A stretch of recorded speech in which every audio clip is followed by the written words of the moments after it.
Hoy vengo a presentarles el siguiente proyecto de investigación, titulado Determinación de los perfiles de velocidad onda cortante en la zona suroriental de la ciudad de Ocaña, norte de Santander, mediante el método geofísico pasivo REMI, a cargo del magíster Romel Jesús Gallardo Amaya, del Grupo de Investigación en Construcción, Geotecnia y Medio Ambiente. El magíster Gustavo Guerrero Gómez, del Grupo de Investigación de Tecnología y Desarrollo en Ingeniería. Y quien les habla, el ingeniero Luis Fernando Ortega Lozano. La información que vengo a traerles hoy está compilada en una introducción, los objetivos, el alcance de este proyecto, la metodología realizada, los resultados y el análisis de los mismos y las conclusiones a las que se llegó. A manera de introducción, cuando ocurre un movimiento telúrico, la energía liberada en este llega a la superficie y se disipa mediante ondas, de manera que estas se propagan de manera paralela y perpendicular. Estas ondas, dependiendo de algunos factores, pueden afectar las estructuras. Es ahí cuando hablamos de una interacción suelo-estructura, que dependiendo de la intensidad, la profundidad del movimiento telúrico e incluso los factores y las características del terreno afectan a las estructuras. Y ahí estamos hablando de una amenaza sísmica, zonas de riesgo. Uno de esos parámetros del terreno es la BC30, que a comportamiento sísmico es la velocidad de onda cortante en los primeros 30 metros de profundidad, por eso el valor de BC30. Este es uno de los parámetros más utilizados para determinar esas características del terreno. ¿Y cómo se determina este parámetro? Mediante métodos geofísicos, que una de esas técnicas que es usada para esta investigación es el método REMI. Es un método geofísico pasivo que usa ruido ambiente. A comparación de otros, son métodos geofísicos, son activos, usa descargas, explosiones para generar ondas. En este, nosotros usamos el ruido ambiente, que son maquinaria que puede estar trabajando en el lugar, el tránsito de vehículos o incluso el tránsito de las personas en ese instante. Los objetivos de esta investigación, como planteándonos como un primer objetivo, es establecer la velocidad de onda cortante por el método geofísico pasivo REM. Un segundo objetivo es comparar las velocidades de la onda cortante en dos formaciones predominantes de la ciudad de Ocaña, en la formación sedimentaria, formación algodonal, y la formación ígnea del complejo intrusivo-extrusivo. Pasamos a la metodología realizada en esta investigación. Como una primera fase se hizo una recolección de la información y la fundamentación teórica. Después hicimos una visita previa al campo, a los sitios, y se realizaron los ensayos en una fase de recolección. Los datos que se tomaron aquí los pasamos a una fase de procesamiento, en los que se calcularon los diferentes perfiles. Y por último, pasamos a una fase de análisis, en las que estos perfiles, por medio de cálculos estadísticos, se analizaron y se determinaron unas conclusiones. Hablemos un poco de la zona de estudio. Esta es la ciudad de Ocaña, en la zona suroriental. Es aquí donde se realizaron diferentes sitios, fueron en total 7, donde pues en algunos fueron máximo 3 líneas de estudio, en otros 4. Y en el sector de la formación ígnea se hicieron las 15 líneas en total. Este es el mapa geológico de la ciudad de Ocaña. Aquí podemos observar las dos formaciones predominantes. La de color amarillo que ustedes pueden observar es la formación algodonal de origen sedimentaria, que son depósitos cuaternarios de origen aluvial. Y la formación naranja de color naranja rojizo es la de tipo ígneo, del complejo intrusivo-extrusivo. Aquí podemos observar que la mayoría de sitios estaban ubicados en la zona sedimentaria, en la formación algodonal, y solo uno de ellos, el sector 6, se hicieron las 15 líneas en la formación ígnea. Pasemos un poco al trabajo de campo. Aquí vamos, ¿por qué hicimos diferentes sitios en la formación algodonal? Debido a que esta formación sedimentaria presenta variabilidad en los depósitos, pues quisimos estudiar no solo un sector, sino varios. para mirar cómo se comportaban las líneas de estudio.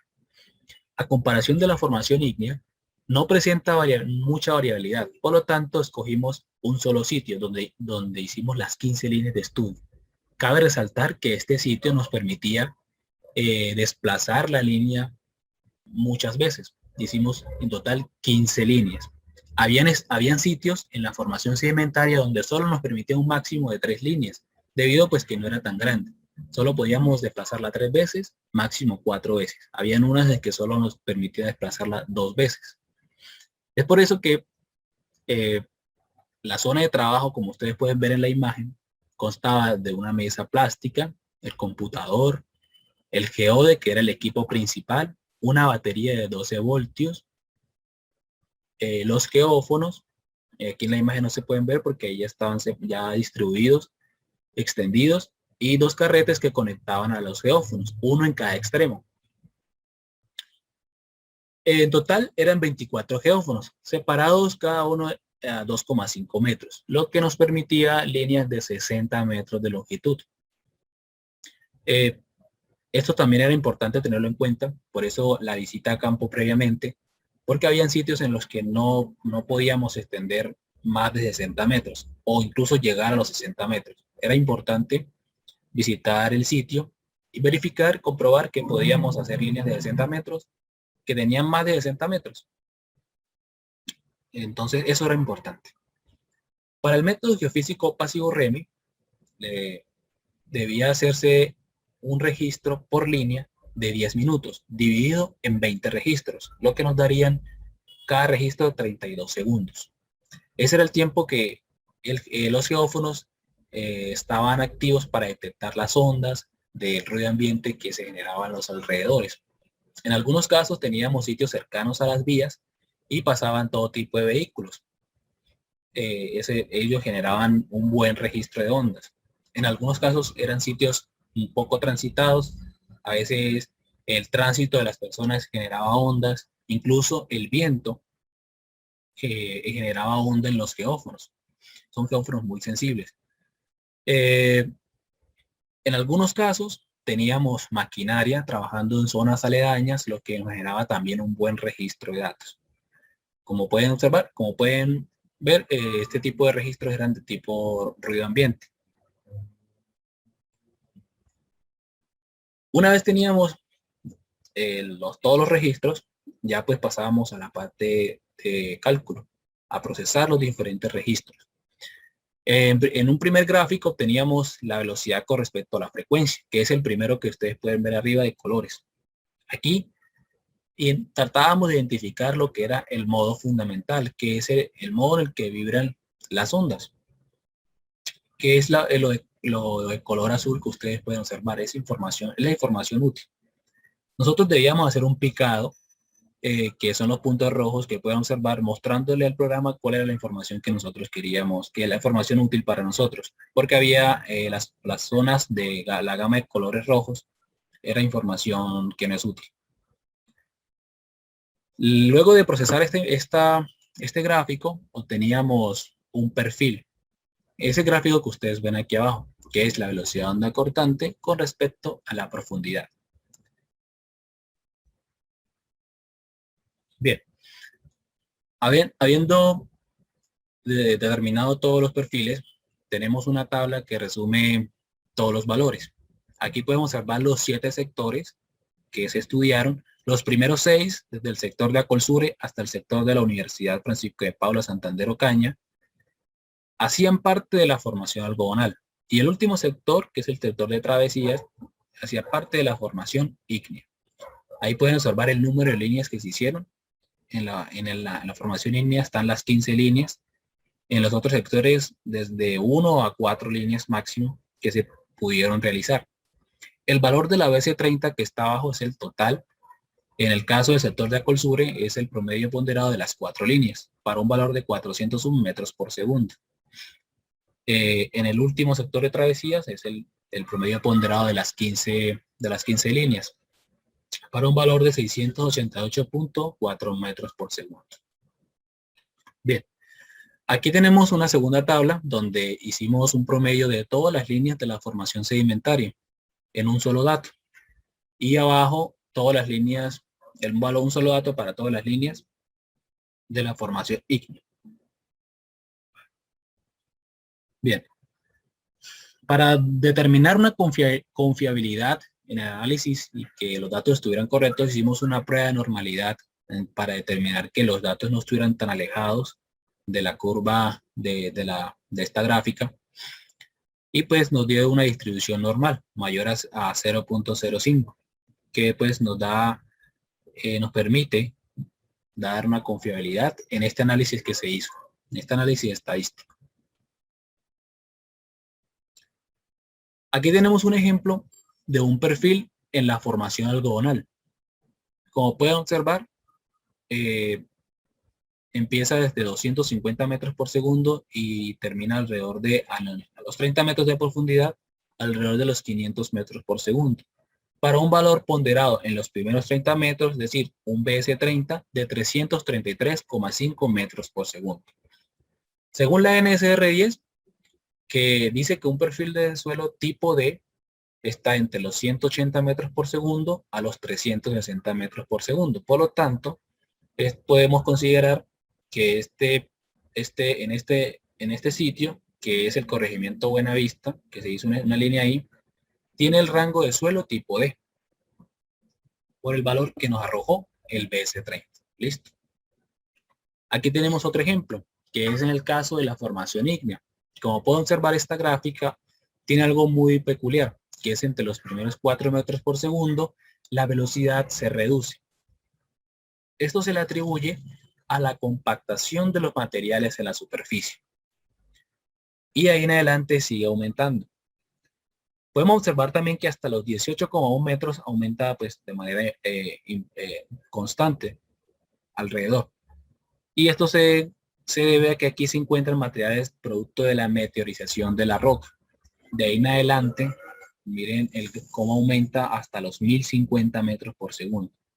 Y llegando a un máximo a los 1400 metros por segundo. Bien, ¿qué pudimos concluir con respecto a los datos que se recopilaron y al análisis estadístico que se realizó? En primer lugar, determinamos que el BC30 para la formación algodonal varía entre los 333 metros por segundo a los 520,5 metros por segundo, con una media aritmética de todos los datos para que nos arroja un BC30 de 401,99 metros por segundo.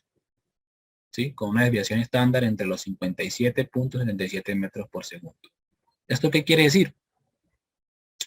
Que podemos clasificar la formación algodonal como un suelo tipo C, que está entre el rango de los 360 metros por segundo a los 760 metros por segundo, que es el rango para un suelo tipo C según la NSR10. En el caso del complejo ígneo intrusivo extrusivo, nos arrojó valores entre los 613 metros por segundo a los 796,8 metros por segundo, que tomando una media aritmética nos da 688,4 metros por segundo. Y respecto a un perfil tipo C, según los parámetros de la NSR10. La diferencia entre ambas formaciones radica en que en la formación ígnea prevalece el rango de un perfil de suelo tipo C, debido a que desde los primeros metros de profundidad hasta los 30, el suelo está entre el rango de los 360 metros a los 760 metros por segundo, que es para un suelo tipo C. A comparación de la formación algodonal, los primeros 20 metros de profundidad está entre el rango de un suelo tipo D. A partir de ahí, los últimos 10 metros sí clasifican para un rango de suelo tipo C. Aún así, el promedio ponderado de la BC30 arroja un valor superior a los 360 metros por segundo, que es un suelo tipo C. Entonces no sería prudente considerar esta formación como un suelo tipo C cuando los primeros 20 metros de profundidad es un suelo tipo D. Y teniendo en cuenta esto, para cimentaciones de las estructuras, pues se tienen en cuenta casi que máximo 10 metros de profundidad. Entonces, aún en esta profundidad tenemos un suelo tipo D. Bien. Ya para terminar, muchas gracias por la atención prestada.